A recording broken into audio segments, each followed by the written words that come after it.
Okay, so it's day 20 of my 22k challenge.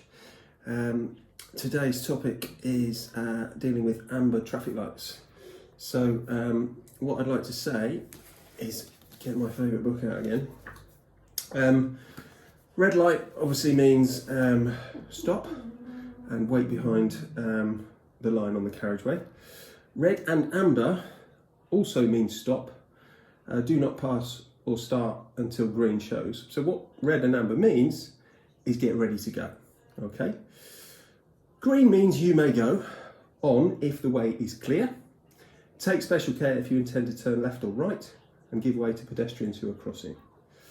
Amber on its own means stop at the stop line. You may only go if the amber appears after you have crossed the stop line or you are so close to it that pulling up might cause an accident. So, procedure for coming up to any traffic light that's green. I say to someone, what colour's the light up ahead? And they say it's green. So what does that mean? Oh, we can go. No, it doesn't. It means that's a really unreliable light. At any moment, it can change.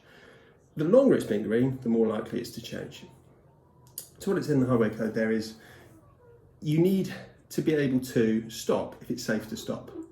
It means stop. So if there's nothing behind you and you can stop before the line, you should be stopping. That's it. But if you see a traffic light in the distance, you check your mirror, say 100 metres, at least 100 metres before, you're aware that there's a lorry right up your backside. At that point, if it's green, you should be coming off the gas, reducing your speed a little bit, not accelerating, because you still got to stop if you're able to do it. But slowing down makes it less likely that they're going to hit you. So check your centre mirror, come off the gas, and then you've got to think about a point of no return.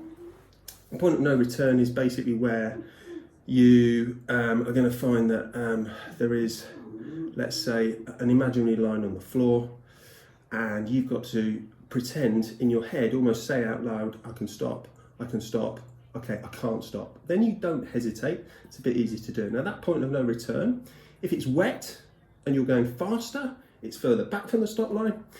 If you've got someone behind you, it's going to have to be further back again. If it's dry, there's no one behind you, it can be very close to the stop line. So that's what I call a point of no return. So that's what the traffic lights mean, really overlooked. People say to me, why do I need to check my mirror when I might have to stop? And I'm like, you're not checking your mirror as you brake, you should be checking your mirror well before you brake. So when you see something in the distance, what's behind me, what can I do about it? You know, I look in the mirror, sometimes I see someone texting, they're having an argument with the wife in the front seat, the kids, packets of crisps being chucked around. You know, that's a moment that you should actually be like, do you know, I'm just going to go a bit slow here because they're really likely to hit me. Okay, that's it. So, yeah, I'm still off the road, off the paths and off the road.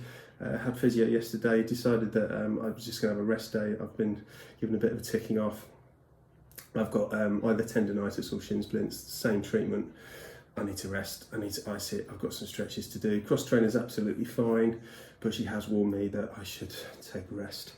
Yeah, I kind of need to do that now.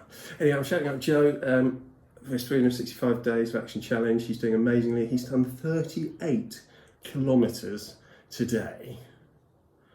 That's insane. He's been doing that for 200 and I think it's 6 days, 22 or more. And that's it. So amazing challenge. Check him out. Details are below. If you find these tips have been useful, please think about donating. That would be great.